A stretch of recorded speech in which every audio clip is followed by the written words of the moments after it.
Welcome to the ACE Circle, the podcast committed to fostering entrepreneurial excellence. Every business begins with a spark of inspiration that ignites a journey towards innovation. Here we guide entrepreneurs through the challenges and opportunities of today's business landscape. In today's episode, we delve into the journey of extraordinary individuals transforming industry and life. We are thrilled to host Warren Chew, the visionary founder of Falcon Mobility, Singapore's leading distributor of personal mobility aids. Imagine this: one school, two friends, and a set of crutches. It might sound like the simple school friendship, but for Warren, it was the catalyst for the groundbreaking enterprise. Back in 1989, as a shy student at Raffles Institute, Warren volunteered to help a classmate with a disability navigate a STES school environment. This act of kindness not only forged a lasting friendship, but also planted the seeds for Falcon Mobility nearly 2 decades later. Warren's first-hand experiences with mobility struggles spurred him to revolutionize an entire industry. Before Falcon Mobility's acquiring a mobility aids was fraught with uncertainty, long wait, and no guarantee. Warren's innovation changed all that. He introduced demo unit, enabled next-day delivery, and dramatically enhanced after-sales service, thereby setting a new industry standard. Under Warren's leadership, Falcon Mobility has become a beacon of innovation and a testament to the power of empathy in entrepreneurship. Warren's story transcends the realm of mobility aids. It is a narrative about making impactful decisions that transform lives. Join us as Warren shares insights from his journey, lesson on pushing industry boundaries, and explores why sometimes the simplest acts of kindness can lead to the most significant outcome. Stay tuned and let's discover how to drive change both in business and in life with Warren Chew. After this introduction of Warren's journey, I'm not alone in waiting to dive deeper in his story. Join me today are my co-hosts, Alvin and Chris, who are just as eager to explore the innovation and decision that have defined Falcon Mobility. Alvin, Chris, it's great to have you both here. I know you both been looking forward to discussing the impact of empathy in entrepreneurship and the challenges of revolutionizing an industry. Welcome our guests of honor, Warren Chew, co-host Alvin and Chris. Hi, Warren. Welcome to the ACE podcast channel. Hello. I understand you have touched on how a simple act of kindness was the seed for Falcon Mobility. Would you like to share how a simple act of kindness inspired the creation of Falcon Mobility? Okay, it's a story that started a long time ago. So that's more than 3 decades ago when I was in secondary school. So one of my classmates, right, he was on crutches.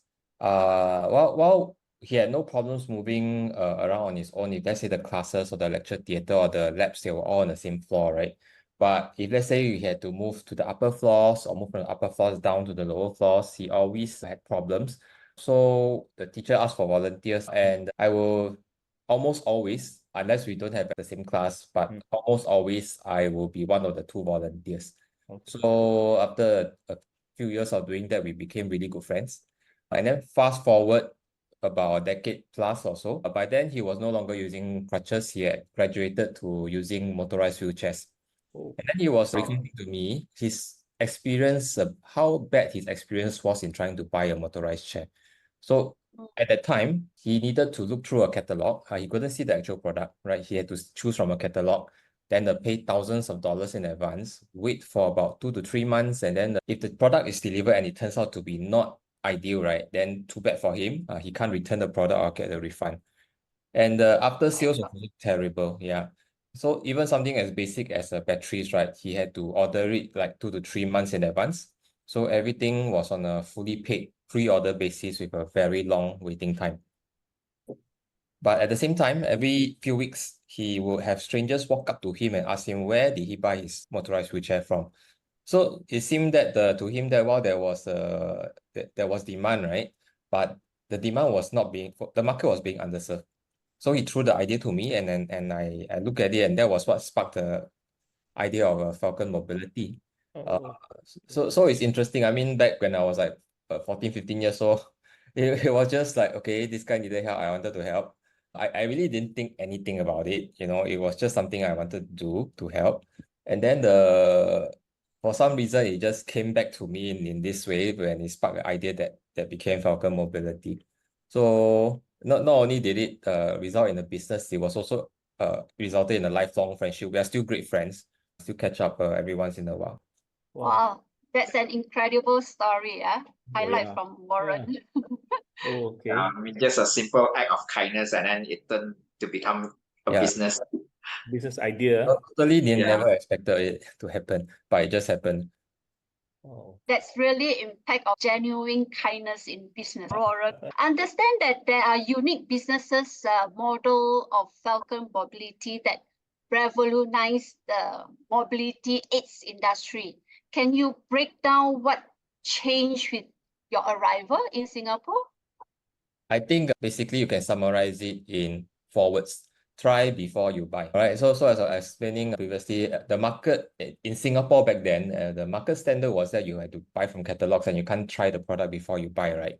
So when you threw the idea to me, I studied it, and then I read the first chapter of Blue Ocean Strategy, not the whole book, just the first chapter, and I thought, okay, I can do a Blue Ocean thing and turn the whole value proposition upside down. So what I did was I invested in actual stocks, and then I took one of the units out, right? And that became a dedicated demo set. So customers can try the demo set, make sure that it's suitable for them. In fact, they can try a few demo sets and choose what suits them best. And then once they decided on a model, I had stocks in the warehouse that I could just deliver it within 1 or 2 days. Well, that will bring you like very high capital. Yes, it does. So it needed some capital to do, but the thing is, in terms of the value it created for the customer, it was incredible. So yeah. So instead of waiting a few months and they can't try before they buy, so now they can try before they buy. And if they buy it, it's like within 1 to 2 days it gets delivered. So yes. Is it dangerous because a lot of because people always say people use already, they spoil the thing or they run away, those things. Do you think of it that time? Demo set is actually a dedicated demo set. Actually, my biggest assets are the demo sets, because one demo set you can use for a few years and you can sell hundreds of units. Oh, wow. And then at the time I also had a separate business model where there were tourists coming in to rent, and I could rent them the demo set. Because when you're doing rental, it doesn't have to be a new vehicle. Yeah, I mean, eventually I stopped the rental business, but at that time, actually just the rental collections alone was enough to pay for the demo set. So demo sets were in fact my biggest money making assets, right? More so than the stock. That is a good idea. Yeah, anyway, during the demos, I will be around, so it's not like they're going to steal it. I did at some point in time did have a try for 3 days service, which I pulled out eventually because of some issues, as you can imagine, where I actually lent the customer the vehicle, the demo set for 3 days. So what happened after that was very quickly, right? Falcon captured 2/3 of the market. Wow, that Very is fast. amazing. Back then it was still a very small market, so 2/3 of the market sounds big, but actually at that time it was really 2/3 of a small market. It's called Taiko. Yeah, so now we are probably like 30-40%. But what happened then is, okay, the competitors realized, okay, they can't compete with me, so they had to copy me. And then nowadays in Singapore, try before you buy is the standard practice. Wow, Yeah. You already transformed the normal standard industry. Yeah. So that raised the industry standards because they needed to compete with me. So that's one thing I did. Okay. Amazing on that, Warren. Okay, I understand that normally we were facing a challenge in part of our every entrepreneurial journey. Warren, what your story includes some tough early days you have. What were some of the biggest challenges you faced when starting your business, and how did you overcome them? I think I started sometime in around March of 2008. So when I started, actually, it looked quite promising. I gave myself a timeline. Okay, in 6 months, I get 0 sales. That means the business it won't work. So I'm going to just quit and get a job. But surprisingly, or maybe not surprisingly, but it did work. So every month I was selling 3 or 4 units for the first few months. Okay, so by July, I thought, okay, yeah, this looks like it's promising. So I'm going to make a lot of money. I'm going to sell like $1 million worth of stuff in the first year or what, right? So I went all in. I hired 2 more people. And then the few months later in September, Lehman Brothers, if you recall, Lehman Brothers collapsed, triggering the Great Recession. All right. Oh. I remember the entire month of September, from the 1st to the 29th, not a single sale. Not a single sale, not a single dollar collected. Until the very last day on the 30th September, finally got one. There was one customer that came in, and after haggling and negotiating for like 1-2 hours, finally, okay, we agreed. I give you a 2-year installment. All right. So I only collected like $100+ for the entire month, and I still had 2 headcount to pay for and rental to pay for. So that was like the lowest point ever in the history of the business. So on that day, I remember I swore to myself, I will never go this low again. Never ever, and I never have so far. Wow. Fortunately, almost I had okay, I never come close to that that bad lah. Okay, so but that was the lowest point ever. But how long does it last you, after, I mean, because 2008 is the recession, right? So, Yeah. and then September is only 100 plus coming in. But how long does it last you for the next few months, or? I basically I started running out of money quite fast. So there were three problems to solve. One was I needed to grow sales, one was I needed to cut costs, and one was I needed to raise cash. Because a business doesn't fail because you lose money. A business fails when you run out of cash, right? So there are many examples of loss-making companies that stay afloat for a long, long time because they keep raising funds. There are also companies that are profitable on paper, but still fail because of cash flow problem. These are the ones that don't make the news, but they do exist. Okay. So what I did was I went to raise funds from shareholders. That was the only other time that I raised funds from shareholders. Since then, I've never raised more funds from them. And the Singapore government also at the time introduced the microloan scheme. So they provided access to a lot of businesses to very low interest loans. Yeah. All right. In terms of cutting costs, by February, right, because I hired 2 people, one was an admin person and one was a marketing person. The marketing person's job, it was something I pioneered called mobile marketing. Basically, I gave him a scooter. There was a telephone number behind the scooter. His job was he was a handicapped guy. Because in fact, both my first 2 staff were handicapped people. I mean, physically disabled persons. All right, or what we call differently abled persons. I'm sorry, I am not super politically correct, but basically they had problems walking. So that marketing guy, his job was to just drive around and generate leads.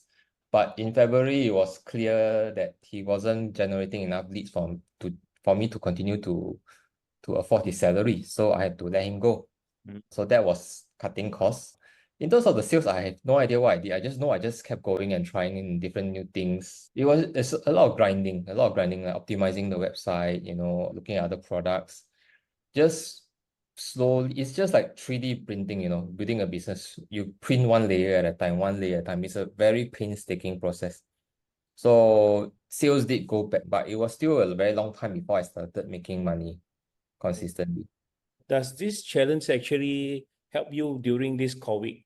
COVID also, a lot of people doesn't really can come out. Does it because of that challenge make you much more stronger when you face COVID? Yes, actually, COVID was the biggest crisis ever for the company, but it was also the crisis that I was the most confident of surviving. Oh, wow. Yeah, because so used to crisis already. The thing about nowadays when crisis come, I just by default, it has become a reflex conditioning, right? I will just go into a super calm mode, very unemotional one. Then I'll look at what are the options and then I'll make a decision based on what is the next right thing to do. So COVID during the lockdown in Singapore, sales tanked 35%. No, sorry, dropped to 95%, means tanked 65%. Wow. Yeah, because I'm in the business of elderly mobility, right? And then when all the old elderly were asked to stay at home, Yep. who needs to buy a mobility aid? All right, so it was the one thing that killed almost all of my business, but I was still confident because I know the government won't let the economy go to just crash like this, right? So eventually the grants came, the job support scheme helped a lot. We survived. We also had some repair revenues going on. But your point about crisis making you stronger is so true, because it's after facing down so many crises, right? Then I have become almost immune to crisis. But you know what's the surprising thing? What gets me down are not the crisis, it's all the small little things. Like Wi-Fi slow, traffic jam, printer jam. These are the kind of things that really just get on my nerves. But the crisis come, right? It doesn't get on my nerves. Because you already have many experience from there. Yeah, it's conditioned already. So you are so strong from there already. Yeah, it's like, I mean, I like Brian Tracy's, the way that he says, right? Yeah, I mean, in life, right, you are either in a crisis, coming out of a crisis, or going to have a crisis. Because life is all about problem, then crisis, problem, then crisis, right? True. It's like, you're either in a crisis, going to have a crisis, or coming out from a crisis, right? So it's like, after 17 years, yeah, I've gone through that cycle many times, so quite used to it. It has become like a part of the something that you expect as an entrepreneur, and then you try to figure out how to build your business in a way that is resilient so that it can weather out the crisis. Yeah. So can you say that, one of the quality that as an entrepreneur, we need to have is actually adaptability. We need to be flexible and adapt to the situations. Yes. And you really need to get the inner game is very important. You need to make sure that you don't panic, because panic is the worst thing that that can happen. You can't think straight. When you can't think straight, you can't see what is the right thing to do. Yeah, because all the emotions up and down. Yeah. Of course. Yes. And also have to control well about the cash flow, is it? Yeah, cash flow management is king, super critical. But the sad thing is this: a lot of people go into business, right, not really understanding numbers. Okay, and this can be a bit technical, but everybody understands P&L. I sell this much, my costs are this much, this is my profit, right? Everybody understands P&L. Even the hawker selling our chicken rice or the noodles, they understand P&L. Very few people understand balance sheet. Even fewer people understand how changes in your balance sheet can add or deduct your cash flow. Very true. So it's just now I was talking about businesses that they are profitable, but they run out of cash and they have no idea where the cash went. For entrepreneurs, I really strongly suggest go take an accounting class. You don't have to take the full course, just know how to read statements, all right? If you're going to invest in shares, it's a good thing to know anyway, all right? All right, P&L, easy. Understand balance sheet and understand cash flow statement, all right? Because the statement of cash flow will help you understand how changes in your balance sheet can create cash or destroy your cash. Like for myself, it's only like after I starting my own business, it's only like, then I start to learn all this. Yeah. Like I need to look at the P&L and the cash flow and, where is the cash going. Yeah. It's still a learning process because like for myself, I'm not a number guy. So like what Warren is saying, right? Everyone going into business without understanding the numbers. Yeah, because as a physio, we just learn what we do in terms of physio. We were never taught about accounts, about numbers, right? Yeah, so that's why initially it was also quite tough as well, like, trying to understand like where it's only at the end of the month, or when we do the end of the year, it's like, hey, how come so much money is gone? And Yeah, then go look at your balance sheet. Something has gone on. If you're making money and you're out of cash, right? Something is going on in your balance sheet. yeah, It could be your receivables have gone up, right? That means the customers are dragging their payment. It could be, like for my case, very common is my inventory went up. Yeah. All right, I'm just simply holding more stocks. All right, maybe not. So if I want to unlock cash from my stocks, I look at, okay, what are the slow moving items? All right, well, this thing takes 10 months to clear one shipment. That one takes 6 months to clear one shipment. I should phase out this one and invest more in the other one. So these are things that you can do, right, to free up cash from your balance sheet. All right, even if there's no change in your P&L, right, you can still look at your balance sheet and free up the cash from there. So these are things, unless you understand this thing called cash flow statement, right? There's 4 different financial statements that you have every reporting, right? Cash flow statement is the one that will teach you how the changes in the balance sheet will affect your cash flow. Because in the cash flow statement, the first line is your profit or loss for the year. Everything else after that is all balance sheet stuff. we are getting a bit technical. Yeah, Maybe but we can have another session talk about that. Yeah, you are right. It's very important to understand the basic of it, the cash flow, the P&L, so that we can understand how is our business, where is our business going, and whether we have cash or not. And I think for Warren, I think like what you say just now, the cash is king. So without cash, you can't buy in new inventories, right? And you can't pay the rents and your staffs and all these. Yeah. I will modify that statement a little bit more. It's not cash is king, it's cash flow is king.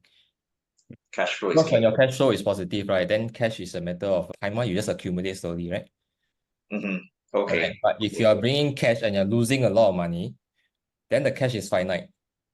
It will run out eventually, and then you got to go back to your investors and raise more cash. So I would like to tweak the statement and say cash flow is king. So to me, money as a concept, right, it's not about the quantum, it's about the flow.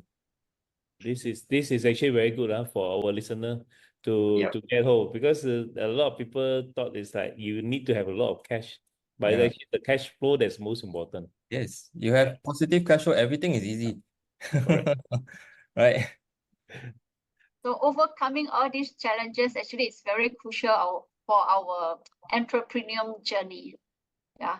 Actually, Warren, throughout your career, there have been key moments that significantly shape your path. Can you share with us a little bit how your career that significantly impact your entrepreneurial path? Okay, people may not know this, but in 2016, I actually decided to quit, to surrender and just close down the business. Why? It is so good, and you can overcome all the obstructions. Yeah, you survived the crisis. Yeah. It was prolonged lah. The thing is, okay, in 2016, I had been in business for about eight and a half years. Some years I made, most years I lost money. And then when I make, it was make a little bit. When I lose a lot, right? So in 2016 second half, I was losing about $10,000 a month. All right, losses. Okay. And then my fourth child was on the way. So I was really, really tired of struggling, 9 years of struggling, and I'm still in this shitty financial position, and then now I'm going to have a fourth child. And I thought that the responsible thing to do, right, was to just close down the business, let it go, and get a job so that I can contribute more to the family financially. So, okay, I must qualify, I'm not a religious guy, but I do believe in a higher power. So I refer him to Lao Tian, or in Chinese, that's heaven. Okay. So I told heaven, okay, if by September I'm still losing money, that's your signal to me that I need to shut down and sell and close down the business and go and get a job. So September came, the numbers came in, it was a loss, okay, so I should be selling, but I should be closing. But then October, profitable. Okay, not a big profit, but small profit. You can essentially almost break even plus a little bit. So confused, hey, Lao Tian, you want me to quit or you want me to continue? So I didn't know the answer. Then Lao Tian, You are helping people, so Lao Tian want you to continue, okay? then Lao Tian, I don't know lah. Maybe I asked him a stupid question. So he hammered me with another 2 months of loss. November and December, another 2 months of loss. So okay, very clear signal. I need to quit. All right, so I hear you. So January, I started looking for buyers. I mean, there was a plan A and a plan B. I mean, if you want to wind down, plan A is trying to sell the business to whoever and get whatever you can out of it, right? Plan B is if nobody buys your business, you will just wind it up lah. All right. So plan A will lose less money, plan B will lose more money, but either way, I have to close it down. So I started talking to some buyers, including some competitors. But there was a very interesting moment. This is the moment that was the pivotal point. I think I was looking, I can't recall exactly what I was doing, but I was on Taobao. Maybe I was looking at trying to sell some e-commerce products to do a side hustle, even though I get a job, right? So I wasn't looking for electric wheelchairs. I think I was looking for something like those soya bean milk makers or something like that, something to sell on Q10, right? Then I saw this 14 kilo electric wheelchair. Okay, at that time, the lightweight electric wheelchairs were all 20 to 25 kilos. So 14 kilo is a lot, is very light, all right? And I know that customers are looking for something this light. And the price was even more interesting. So I think I can buy from Taobao. I can still sell it at a pretty good price, right? Then I dig further. If people can sell on Taobao at this price, what if I go to the factory? Okay, even better price, right? So I find. I found the factory. All right. It wasn't even listed on Alibaba, the factory. So somehow I found the factory name in some US directory. And then I called and don't even have email, no? Telephone number only. So I pick up the phone, I call. 我要找外销部. And then I got connected to the export manager. 外销部 in Chinese is the export department. And then the rest is history. So the interesting thing is this, I mean, I already decided to quit the business, right? So why am I still doing this? My wife also asked me, oh, hey, you already want to quit. Why are you still trying so hard? That is your why, okay? Your why, you want to do something about this. Yeah, so why is you trying so hard? So for me, it was a very logical thing. I mean, if plan A, because I'm very sure that this thing will make money, all right? A few $1,000s at least, right? If plan A works, then this extra few $1,000s a month, this will translate into a higher sale price, correct? If plan A doesn't work and we go to plan B, then this few $1,000s a month means I will lose less when I liquidate, correct? Yeah. So whether or not I'm continuing, this was just the next right thing to do lah. But I could have easily ignored it because I'm quitting already. Hey, why look at this? But I didn't. I just decided, okay, this one I can definitely make some money. I wasn't thinking whether this thing can save the company or not. I was really thinking, okay, how can this make me lose less money? That was my objective at that time, how to lose less money, not how to save the company. But that one product, right, it turned out to be the blockbuster product, and then it saved the whole company. Wow. Yeah. So from March onwards, right, for the next few months, I had a string of profitable months. Then I decided, okay, I don't know lah. I mean, Lao Tian is still saying, now you give me a string of profitable things. Okay lah, I continue. So I stopped all the negotiations and the rest is history. And then in the next 3 years that follow, right, I made back all the money that I lost in the previous 9 years. It was just that one moment I decided to not ignore it. I decided to do, okay, this is one I can help me lose a little bit less money. Let's try it. Just that one decision. It could have gone either way. One split-second decision, but that split-second decision changed the entire course of my life. So I see that as a moment of grace when the Lao Tian really took care of me at that point in time. Suddenly pop up 14 kilo electric wheelchair. Okay. Or maybe it was Taobao, like, the algorithms, they don't know I'm looking at this stuff, Warren, I want to ask you, because you were saying during that time you already decided to sell off the thing. And does it really difficult to make that decision just to, like I say, go another one more chance, just that this you saw because of the 14 kilos? Or is it there will be something inside you still holding you? Should I invest the money in or not? To me, it was I already decided that I was going to close. I mean, like I said, all I wanted to do was to close with less It was all about damage control only, how to lose less money. I already resigned to the fact that I have to close down the company and lose money. So I wasn't even thinking of how to save the company. Okay. It was just doing the next right thing. That was all. You have to give us the email and the phone number for your Lao Tian, so at least we all can ask also. Hey, this fella, Right. this fella, I tell you, he doesn't want to talk to you one. You know how he talk to you or not? You walk the path, and then he'll throw one huge stone right in front of the path. But he won't throw on your head, no, because throw on your head will kill you. He throw on your foot so that you injure you, and then you feel the pain, right? Then because you haven't done, you got to continue more, then you walk another path. That's how he talk to you. He got no email address or phone number. You want to see how genuine you are in this business. Yeah, so it's a test, I suppose. I think he wanted to see how much I can take before I really quit. So at that time in 2016, I really did reach my breaking point. Yeah, that really changed the game. Yeah.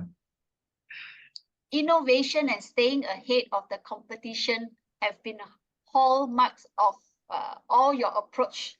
How do you maintain this edge? How do I maintain this edge? I think I see things as they are and what they could be. No BS. So I'm not really constrained by rules. We'll understand why the world works this way, and then how do I exploit it? All right. Let me give you an example. For example, okay, like e-commerce, right? I mean, one of the things in my business is we are under constant competition from sellers from overseas, particularly from China, selling on Taobao, Shopee, Lazada, even Shopee, Lazada, Taobao, right? All these channels. And their price can be really, really low. So how do we compete? So the thing is, I don't see myself as being just in the product business before they buy, all right? And after they buy, if there's a problem with the machine, we go to the house to fix it. They don't even need to bring to our shop. We go to the house to fix it, all right? So all this is all service, okay? Why is this important? Because the seller from China can't replicate that service. Right, he's not going to travel all the way from Shenzhen or Guangzhou and come down to repair your scooter and then fly back there, right? So he can't provide that kind of service. So the only way to compete when you're in the distribution business, for me in the long term, unless you're from China, you should do e-commerce, all right? You're in the best place to be to do e-commerce. But if you're out of China, where the cost of living is higher, you should really look at how do you bundle the product with your service that is valuable to the customer. One, what is valuable to the customer so that they're willing to pay more. And number two, that your overseas people cannot replicate. All right. If it can be replicated by Zoom, then that is not really something that you can defend. All right. But you're talking about try before you buy, right? And on-site customers repairs. That is something that only locals can do. So in a sense, my competition, right, shrink from 1.4 billion people in China to just 5 million people in Singapore. Okay.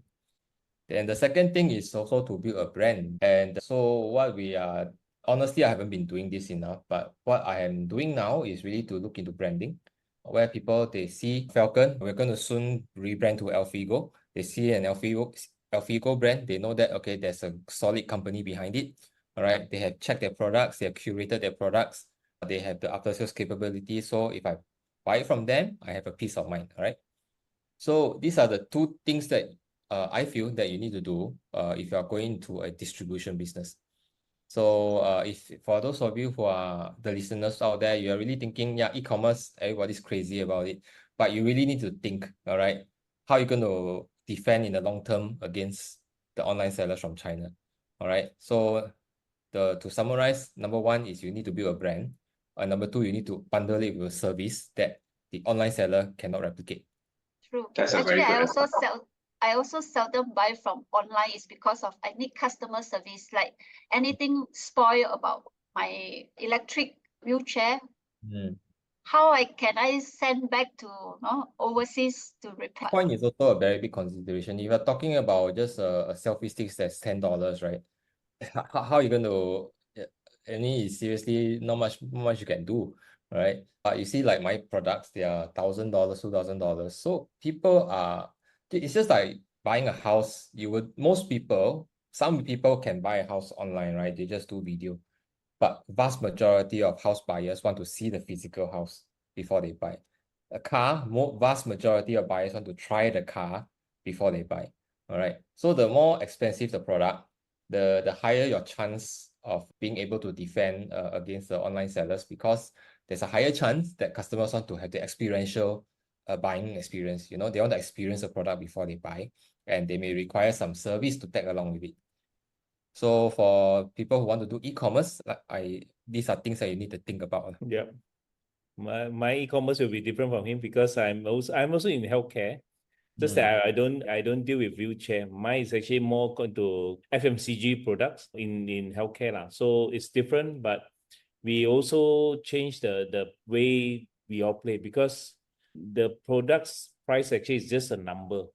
What actually we do behind the scene actually is more important, like how actually we can tell the pain point of the consumer to actually how actually you solve the problem, not really about how good my product is. That's why I think Warren is doing it. I think he's actually let you all try it and then explain it. Then you know what the difference between a 14 kg and a 22 kg. One the selling point. Okay. But Warren, I want to ask you, because you are saying you are those guys that doesn't play with the rules. For some listener, actually they wanted to into entrepreneur. Do you think which is actually better, playing with the rules or you don't play with the rules? Okay, define rules. If you are talking about laws, of course, you need to follow the laws. All right. But the thing is, practices or norms in the industry, why do they exist? You need to understand, because those norms, those standards, right, may have existed because the situation 20 years ago was such, and that's why these norms developed. All right. But is that situation still relevant today? All right. So I would say I wouldn't say whether it's good or bad to follow the rules or the regulations or the norms. The regulations must follow, the norms, but what you need is a deep understanding of why those norms exist. Because when you understand why they exist, if they don't need to exist anymore, you can take out. Or if they exist but they don't serve they need to be modified to serve the situation today, then you know how to modify them. So I would say you must know the norms, but don't be constrained by them. Understand why they are for, understanding the why behind all those practices, right? Then you are able to tweak in a way that serves you. Okay, great. I So think we talk about a concrete example. Just give me something that I can. so, An example of what is following a norm for a new entrepreneur or following a rule. oh, okay, it's like that because to me, like I mean, I look at the industry nowadays, especially just a simple thing lah. Like a lot of people say to create a vehicles you need to have put a lot of efforts and you need to build up the whole motor engine, everything. But China actually have been pushing it the boundary of this vehicle buildings that actually they don't really follow that what's the Europes or the US people are doing. So I look at it that, like you say lah, we are challenging the norms, but not the rules or the regulation set by the governments, but the norms of creating it can be how you say using unauthorized method lah. I think that will be I think agree with your sentences. I think so. I mean, if they are the norms, they are detrimental to the safety of the consumer, of course, then you have to be careful. But for example, just talk about my industry when I started, right? The norm was to look from catalog, order before you buy, and then that was the norm before I joined, right? I could have followed the norm because then I won't need to have any cash investment. It's a good business model.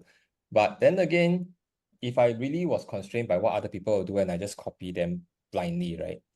Then how am I going to find a better way of doing things that serves the customer better?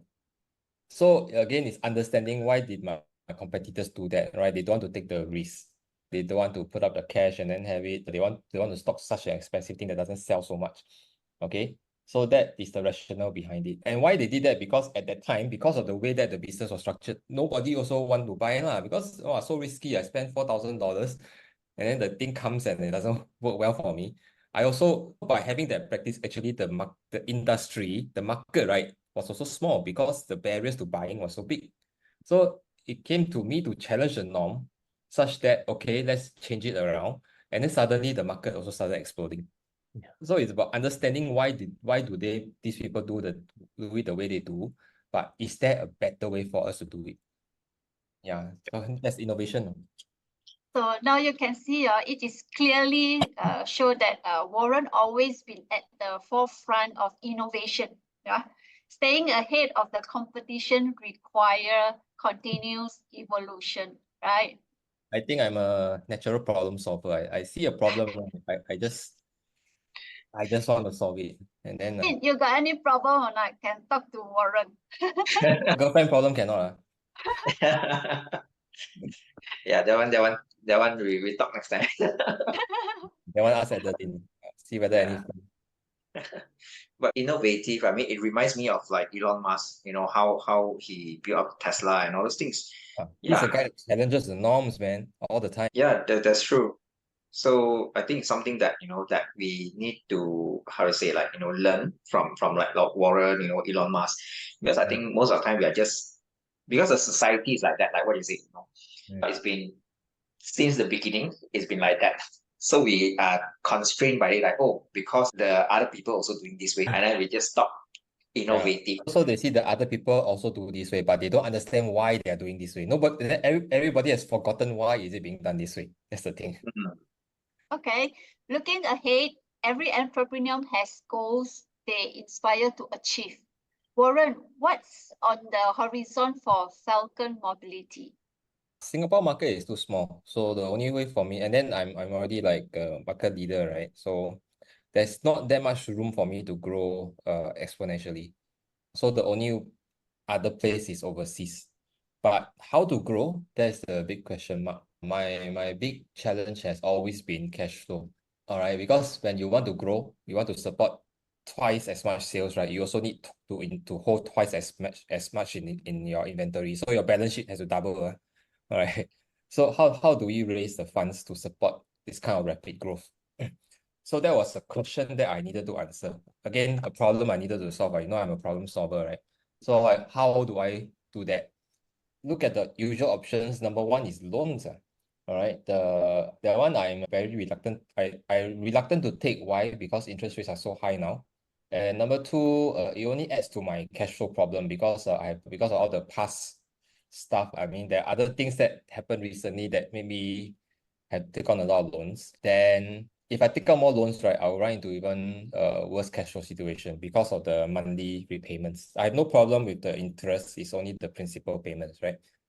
So loans are not the best. In fact, can say not an option. Second one that is what most people would think about is, okay, maybe we can get some investors. It's workable. It's workable. It's just when you have investors, you give out equity. That's one. Then number two, if you're growing 2x and you need to 2x your investment inventory, all right, then you find that, okay, after a while, the money runs out, then how? I need to go back and get more cash, get more investors. So it is not something that is ideal because it's not unlimited, right? Investor funds are not unlimited. You have to keep going back to raise. And I thought of a third way, which is franchising. Franchising is something very commonly used in F&B industry, like, you know, those restaurants like Din Tai Fung, I think. So you have, or Hai Di Lao, all right? So you have your working business model, you franchise it to your franchisees, and then your franchisees are the ones put up the cash. For example, like they buy the stocks from you, they open the store for you, right? And then they pay for training and stuff. It's very common in the F&B industry, but nobody has ever done it in my industry. So you want to be the first one again? It's not that I want to be the first one or the number one. It's just that I always remember this line from Jay Abraham. He's a marketing guru. So he says the practices that are the norm in one industry and in one industry or market, right? When you transplant it to another industry or market, you can have the power of an atomic bomb. If you go back way back to when I started, right? Try before you buy. Is that a new concept? No. You buy a car, you try before you buy, right? Is it new for my industry, but was it a new practice in other industries? No. No, right? But when I transplanted that practice into my particular market, right? What happened? Endowment bomb at Right. you. I'm thinking, okay, it was really, the thought process behind that is not that I want to be number one or the first. It's just that, okay, this makes a lot of sense. All right, I can solve this cash flow problem and I can grow very rapidly. And there doesn't seem to be any logical reason why it cannot be done in my industry. So I you are looking at didn't see why which not. country? Technically, all country, but the first step will be Australia. Why Australia? Why Australia? The market calls to me. I mean, the way how I decide which market to go in is really okay when I'm not even marketing to these countries. Where are the inquiries coming from? I can tell you Australia is one. Supply and demand. Yeah, so if I'm not even trying to market to this country and customers are going online, hey, where can I try this in Australia? When I'm not even in Australia, that means there's demand there, right? So I don't really even need to guess where the demand is. Organically, they'll find us. The price point, the affordability is much higher. And getting the product in, right, the regulatory regime is very transparent. So it's not like some of our Asian countries, we really can't really see whether you can get the goods in and what's the import duty that you need to pay. You can't even calculate because some of it is like so complex, you know. And even if it's complex, you also know whether there'll be some other added taxes by not so clean officials. So Australia is a good place to go for a start. And also Australia very emphasized on supplements, health, wellness, all these things also, right? Australia, one of the things it has a very well developed. I mean, in Singapore, we have in the US, there is the Medicare and all that. Europe has its own schemes for subsidizing mobility aids. Australia is NDIS and aged care. Singapore is the SMF and ATF. So Singapore has a pretty well-developed funds for subsidizing people who have disability needs. But compared to Australia, Australia has an even better regime. So it's a very good market for us to really go in. Then once I have the template, once I set up Australia, I will use that template, right, to replicate it in all the other countries wherever their opportunities present. Of course, not every country, I have to see where the sense, I mean, I have to use my nose and sense where the market is. But I mean, not really my nose, it's really see where are the inquiries coming from, even when we're not selling to those countries. All right. That means when there's a very clear indication, right, of underserved market.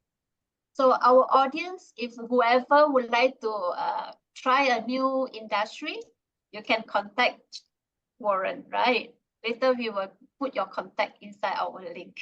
So they can contact I think you Adeline it's not the new industry. Adeline, it's not the new. Anyone who actually interested to get these things. No, I didn't mean that new industry, but I mean that, oh, sorry. I mean that if, let's say, an entrepreneur, they would like to, let's say they are in a health supplement or wellness industry, but they would like to get involved in this mobility wheelchair, then they can contact Warren. Right now, I'm Ah. still stuck in. There's a very long cycle of getting the products approved by the DGA. So that is what is constraining me from going full swing, because right now we are still limited to selling one by one, all right, direct to the customer, because of the loss is complicated to explain. But the products cannot be imported in bulk and resold by local Australians. So customers have to buy direct from me. But anyway, when I look at franchising, it solves a lot of problems. Okay, number one, the franchisee pay for stock. That means, right, if I 2x my sales and I need to 2x my inventory, I don't have to be the one paying for the 2x inventory.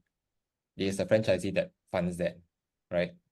Then the second thing is when the franchisees operate under our brand, but it's still their business, all right? They still have their own business and then they sell under our brand. So all of the operational stuff, like the funds for the space, the manpower, the trucks, everything, right, is still put up by the franchisee. And then if you look at it compared to investors, technically there's no limit to the amount of funds I can raise, because as long as I can, if I want to grow and I get any franchisee, the franchisee is the one that puts up the funds to grow. And then the big important thing compared to investors is that I don't need to give up any equity. If you look at it in the long terms, it can be millions of dollars on. And lastly, let's say I want to self-operate all the stores in the world. Right? Imagine how big of a team I need to go and set up stores one by one. Okay. But if I have a franchisee, I have an area franchise or a master franchisee for that territory or a country, right? All of that, right, is taken care of by the master franchisee or the area franchisee. So that's why you see in the F&B, the restaurant chains explode so fast, you know. this is how it's done. It's by franchise. So I don't see why my business cannot do. Why cannot? I don't see why not. Because of that, you expand to international. That's why you want to rebranding to Alfigo. Yeah, because of a lot of trademark issues. Because Falcon is a word, right? It is the name of a bird. It's such a generic brand that if you search on the World IP Office organization, right? I think there's like 4,000 to 5,000 businesses that have Falcon registered as a trademark.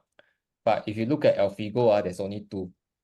And then both of them, they're trademarking under like clothing. So as I grow internationally, Alfigo is a brand that I can use and grow very quickly without having to fight trademark battles all over the place.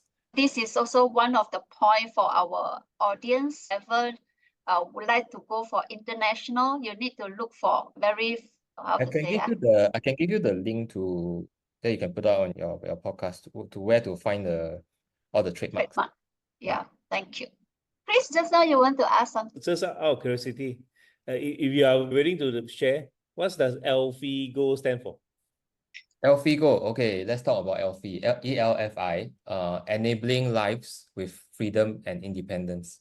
Freedom as a theme is always, even in Falcon, why did I choose Falcon? Because Falcon, there's a bird, right? You know, it flies so freely, roaming the sky, like anytime where you want to go, where you want to go, it's just free to roam. So my current slogan is freedom on wheels. A lot of people think I'm in the products business. I'm not. I'm actually in the mental health business. Why? Because when an elderly person comes to us and they're not able to walk, they have lost the use of their legs, right? When they sit on our product and they drive for the first time, right, without somebody pushing them, right, you can see a smile break out on the face. There's a smile money cannot buy. Money cannot buy. So that's the meaning behind our business. Why is it freedom is so important? Because what we have given them is they have regained their freedom of mobility. Right now, they don't need to depend on somebody to push them around. They can drive around on their own where they want to go. They want to see this shop, they can go. They want to go to drink coffee at that place, they can go. So the theme of freedom and independence has always been a central theme in our business because we are and when you have a mental health, right? Basically your overall health. I mean, we talk about health, there's a few aspects, right? There's mental health, there's financial health, and there's physical health. So for me, I am actually dealing in the mental health part of the business, but not many people realize. Oh, I didn't know actually you're in mental health. It is a secret. I don't sell product, I sell mental health. How do you keep your spirit up and stay focused and maintain a positive mindset during your tough time, Warren? My tough times. How you maintain the spirit, positive mindset? You talk about really the big crisis. Do the next right thing. Because you remember I don't know you guys watched the movie Frozen 2? No. Only Frozen 1. Disney and movies got a lot of learning points on actually. I heard that too. No, I heard that too. A lot of movies, actually, you can learn a lot of things. So I summarized the show in that particular scene that I want to talk about, right, is when, the sisters, Elsa and Anna, right? So, and this snowman called Olaf, so they were on this mission. Then Elsa sent her away so Anna had lost her sister. So she and Olaf were together in this deep, dark tunnel, right?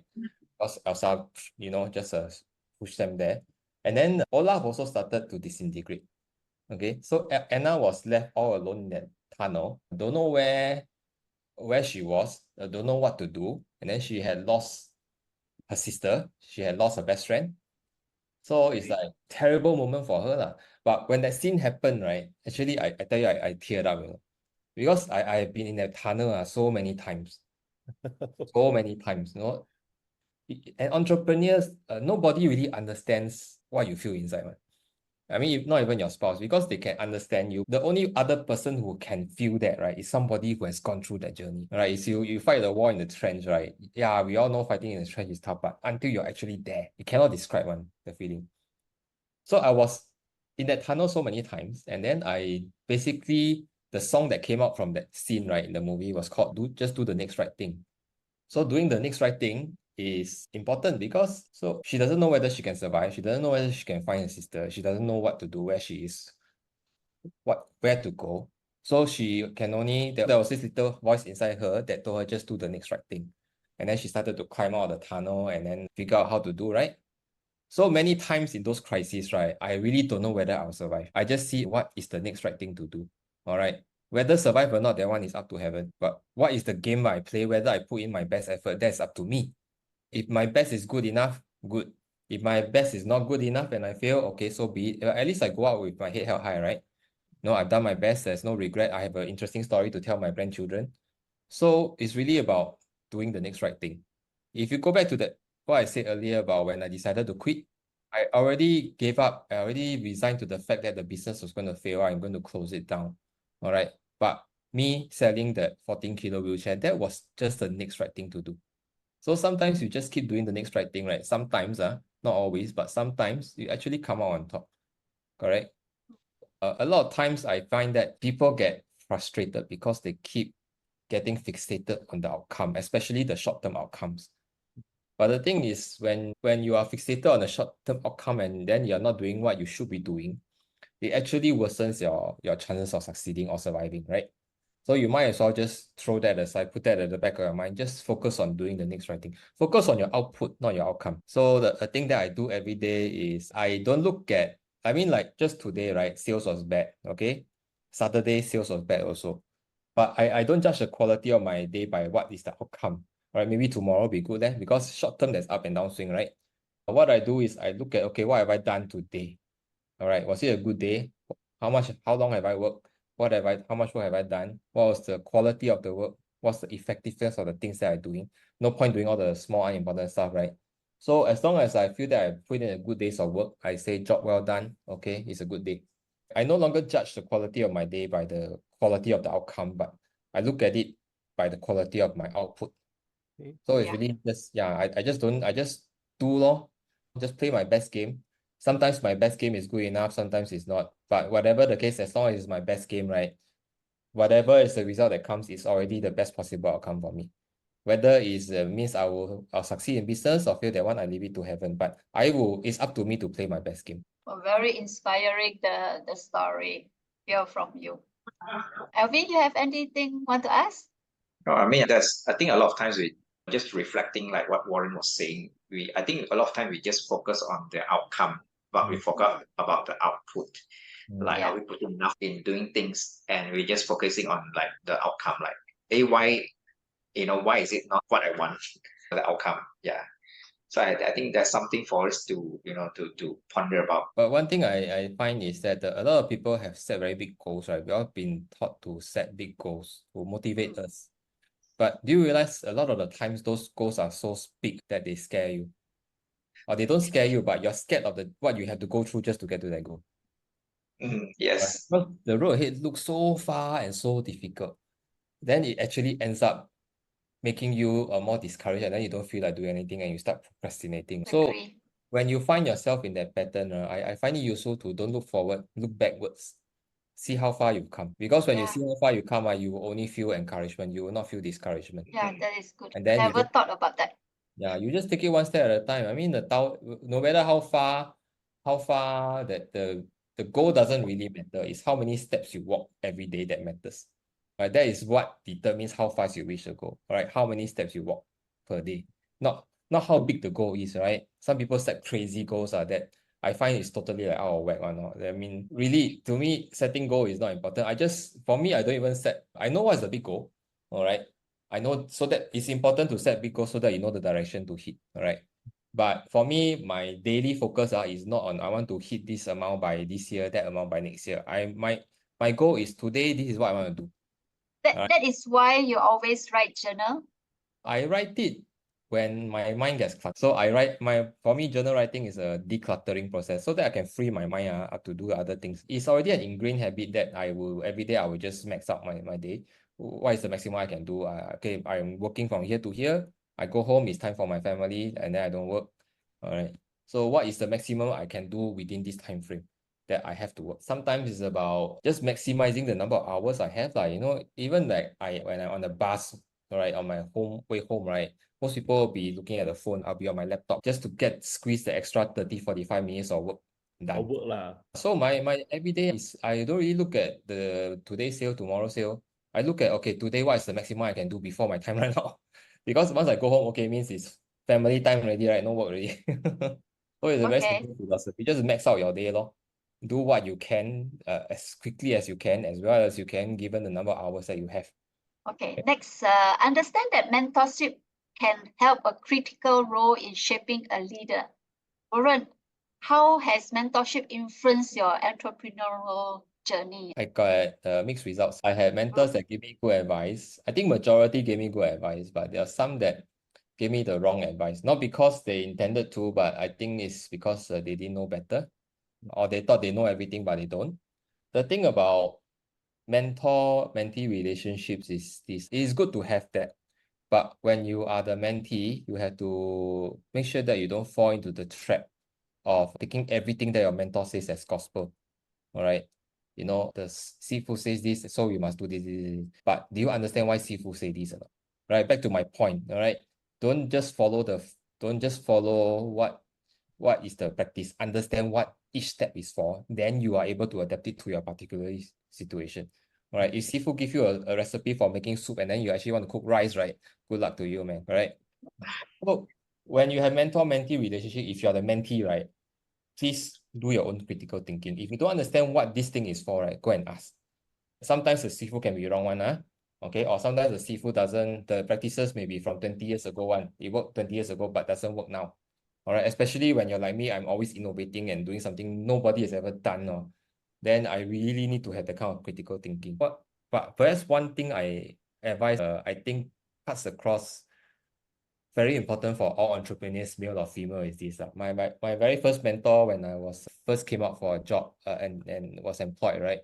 He told me one thing: if you want to be in business, make sure you find the right spouse. If your spouse is not supportive, every day nag you, go and get a job, don't daydream and all that kind of stuff, right? You think you'll succeed. You have no chance already, okay, Chris? Only Alvin got chance. Chris already got my wife already, what? All three of you, all three of you are quite successful. Okay, so I still got a chance, you know. So I was probably 21 when my first mentor told me that, but over the years, I've seen it come through so many times. But Chris' wife is very good, very supportive. So okay. I Supportive. believe Warren one also the same. Only Alvin, you need to seek for Chris and Warren how to find a good wife. Ask above for help. Yeah, ask first. I'm waiting for the stone to come down. One the entry level criteria must be able to take hardship with you. In Chinese we say 共患难可以共患难 Yeah. 共患难 Yeah, I think that's very important. I mean, like you know, I also heard this before. Actually, like, you know, the spouse is actually quite important because we'll keep nagging you when you didn't get a job. Like let's say, I mean, that time, you know, where 2016, where you wanted to quit, did your wife question? She supported that, of course. I guess the only question she asked was, hey, why are you still trying this new product when you're quitting, right? For her, actually, what's her concern is she's 心痛, you know. She feels that I work too hard. Heartbroken. That kind of thing. Yeah. Yes. So she's supportive she's supportive in the decisions I make, basically, because I think perhaps maybe I made more wrong decisions than right ones. So she trusts me to make the right decision. And my thought process usually is quite clear. I don't make decisions by gut feel. All right, there's usually a logical reasoning behind that. Everything that I do. Our next question will be: every entrepreneur face setback. Warren, could you share how you deal with the major failure or setback? I think the biggest one that I faced the most recently, that early last year, even though I think I could pull through, I was reasonably confident I could pull through, but I wasn't 100% confident. This was, okay, there was also in 2016, I mean, I co-founded a logistics company. It was a former colleague of mine. I didn't need to put in the capital. He put out the capital. He just gave me some shares so that I can help him jumpstart the business because he can't do sales. Okay. Then 3.5 years later, the business was in huge financial trouble. Again, one of those companies where the founder doesn't understand finance, doesn't understand accounting, and gets himself into a lot of trouble. So the business was actually making 100,000 a year, but no money. Where did all the money go? He also doesn't know. Okay. So and now it was all about his borrowing costs. He always thought interest is cheap and all that kind of stuff, but actually it built up to, we wipe out all of his profit. But to cut a long story short, right? So in 2020, the company was basically going to die already. A profitable company going to close because of cash flow issue. Okay. Selling would have been a very tough. It wouldn't have happened fast enough to save the company anyway. So I make a decision. On hindsight, of course, it's a decision, a stupid decision, but actually it wasn't, because I decided to invest in the company to save it. All right. Because at that point in time, COVID was just starting, but I thought the worst that can happen was like SARS, we just endure for a few months and then it'll be over. But COVID came and wow, it was like devastated the business, man. And then even after reopening, lost money for 1 year, made money the second year. Then at the start of last year, it started to bleed again. All right. And then by the August of 2020, it was like bleeding $15,000 a month. So I could no longer sustain the business. I had to choose, do I try and hold on to the business or do I close it down? I decided that it was better to close it down. And this is the first time I ever gone through an actual liquidation. Actually closing down a company because it became insolvent. So I guess that was a good experience. Okay, not good experience, but it was a good learning experience. The total damage was $380,000. Wow, that is a lot. Sing dollar. Sing dollars, yes. Okay. So what was the biggest lesson I learned from that is that I need to focus. All right. I need to focus. I think back then I was, probably a lot of us learned about passive income and Robert Kiyosaki, and then everybody talks about multiple streams of income, right? So I was also in that. And my understanding of multiple stream of income was, okay, multiple businesses, right? Zero entrepreneur. But along the way, I have realized actually that is a fallacy. Why? Let me explain this. It's far easier to build one $10 million company than to build 10 $1 million companies. All right. And then because of economies of scale, it will be far more profitable. Okay. So in the thing about even the 10 million, one single company, right? You can have multiple streams of income. For example, Falcon, right? We have multiple product line. All right. We have multiple sales channel. All right. We have wholesale, retail, platforms, overseas, and all that kind of stuff. We have also multiple markets, right? Singapore, Malaysia, Australia. Malaysia quite negligible now, but I still have Singapore and Malaysia. All right. So if I just add one product, right? It's not, the income stream doesn't just increase by one product.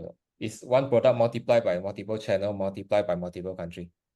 So when you have one business with multiple income stream, right? There is a multiplier effect that people don't really see. So it's far easier to grow the business to 10 million, one business to 10 million, than to try and grow. You have 1 million and then you try and grow another $1 million company. I tell you, everybody will tell you the first 1 million is the most difficult one. So I think I would like to challenge the conception people have that, okay, multiple stream of income means I must have multiple business. I tell you, it's the destruction of focus that comes from that, right? It can be very, very bad for you. Whereas after I let go of Logistics Avenue, my logistics company, and a few other things, I found the amount of focus I had, right? It was really liberating. I found out, now it's like, okay, I have too much time. From not enough time to too much time. And then I start to work on projects that really only for the Falcon business. And then these things compound over time, right? Today I do something, say $200 a month. It compounds over time. And then tomorrow I do another $100 a month. So there is a compounding effect that when you just focus on building one business, unless your multiple business, they all have synergy lah. So like company A buy from company B and company D sell to company C. If they're all synergistic, yeah, it makes sense. But if you're talking about really discrete businesses, this one sell supplement, that one sell tools, the third one sell furniture, all unrelated one, right? Then it becomes a lot harder. All right. But when you have one business where everything is all synergistic, right? Same pool of customers and you sell them multiple things, it's a lot easier. Thank you for that idea. Very good. Impressed. Finally, for those just starting on their entrepreneurial path, what is one piece of advice you would like to give to them? Well, say just start walking, and then the path will reveal itself to you. What do I mean by that? Yeah, I see a lot of people, right? They will spend $3,000, attend this money making strategy, a course about money making strategy, and then after that, attend another one that seems to be better, spend a few $1,000s, attend that one, and then another shiny object comes along, and then they can attend that one, and then end up they are so enrolled in so many classes and they never have time to do anything. Okay, so the thing is, what's going on here? The problem, I think, is I think deep down, right, there is a fear of failure that's at play because they are afraid of choosing the wrong strategy. They don't know which one is the best. In fact, all the strategies are good, okay? All the courses are, at least the majority of courses that I see, right, the content is good, the strategies do work, all right? But to them, that they don't know which one is the best of the best, so they're afraid of choosing wrong. So fundamentally, when it is the fear of failure that stops them, okay? But let me share with you how my journey started. My first business wasn't Falcon. All right, it's a business that will surprise a lot of people. The three of you already know what it is, but Yeah. basically I was selling flowers. Flowers, can you imagine, from flowers to wheelchairs, right? So what was I doing? Back then, I attended a course that was SEO, search engine optimization. So that was the one strategy that I started learning. This was around 2005. So right after that, I quickly look around, did my keyword research. Okay, what drop shipping business can I do? And then I decided I will do an online florist. So I found a brick and mortar florist. She had a website, but there was no sales. I said, okay, I can do a website and get the sales. The order will come to you by email. You fill the order. Then every 2 weeks, I settle the bill with you. It was a beautiful business model, all right? The cash always collected upfront. Right? People order 2 a.m. at night, right?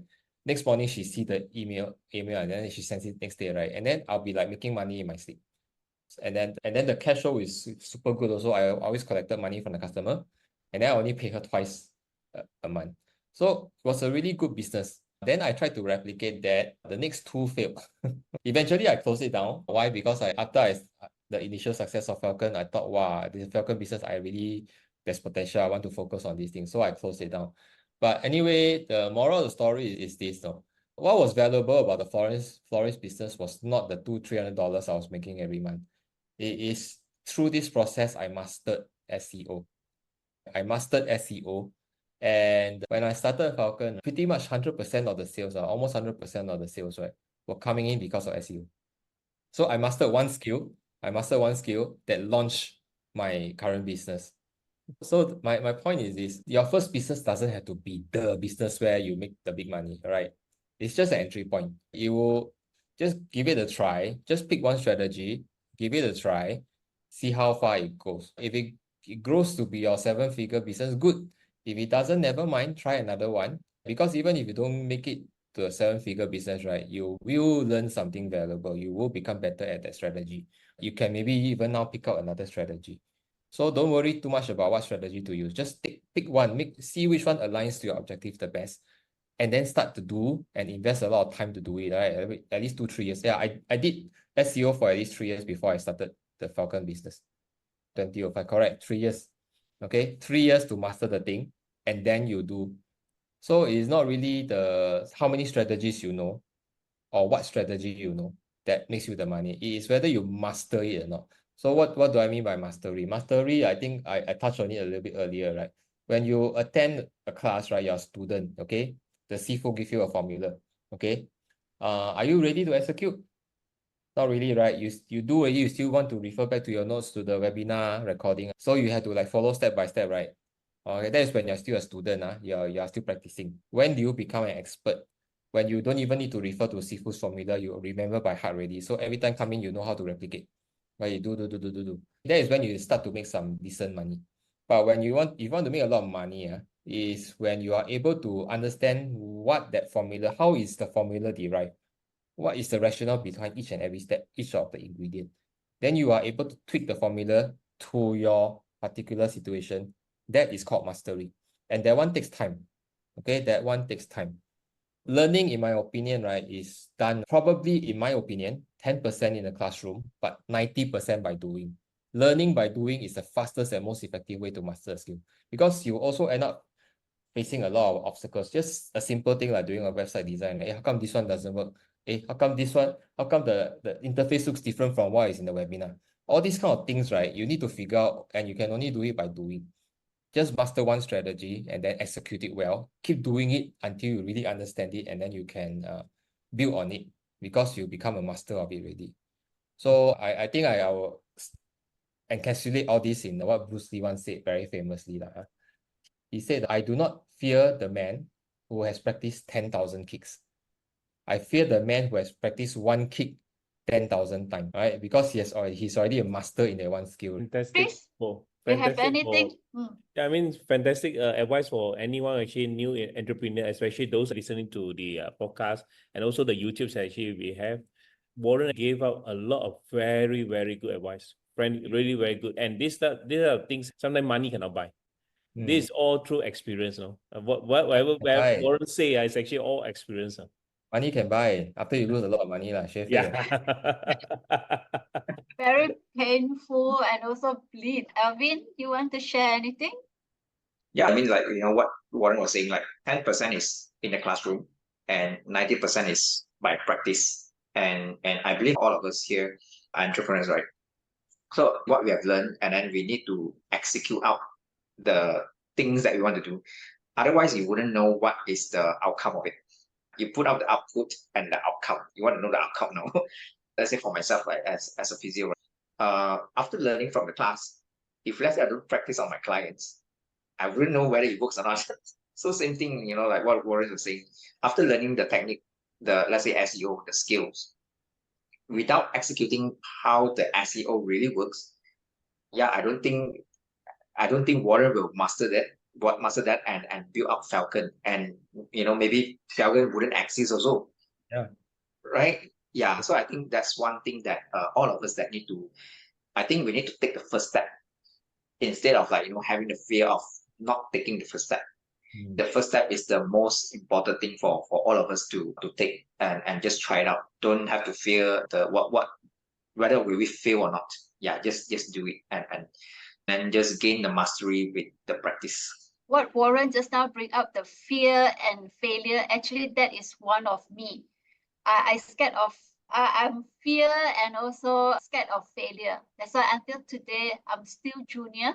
I hope I can learn from Alvin, Chris, and Warren, especially a valuable piece of advice from Warren. Thank you so much, Warren. You know how to cure failure. How to cure failure? You know how to cure the fear of failure, no? Fear for heights. Go and jump. Yeah, jump until you're no longer fearful, right? Yeah. Okay. So when you fail until you're immune to it, that is one level of enlightenment. To me, there are two things that when I reached that level, right, I felt very powerful. Number one was when I really don't care about failure. I mean, failure becomes like, okay, it's just part and parcel on the journey to success, right? The second phase when I felt that I felt a lot more powerful when I don't feel anything about money. I don't get emotional about money. When I don't get emotional about money, right, I make very good money decisions. So these are things, okay, the second one, I got no formula for that. Maybe lose enough already, then you get it. But failure, right, fear of failure, right, you just fail until you become numb to it. That is when you reach one level of power. I think I just want to add on one thing about the failure, right? I think after we fail the first time, for me, how I do it is I reflect. Like, why I fail? Yeah. Then I try again. If let's say I fail, and then try to reflect again. I think that's something for me to add on. Yeah. When you fail, I mean, that's much the reason why we are not able to achieve what we want. So maybe some components that we need to change and tweak, like just how Warren was sharing. We need to don't follow the rules. I mean, okay, we bend the rules. We bend the rules. Constrained by the rules. Yeah, don't be constrained by the rules, easy. So yeah, I mean, once you're able to change that, adapt to it, be more flexible, then I believe like most of the time we will achieve where we want to go. Yeah, I think that's something that we should always remember. Thank you very much of your valuable time, Warren. And also, he would like to thank our audience who spent the time with us, your precious time with us. So we will end the podcast, and don't forget to like our podcast, and also subscribe our YouTube.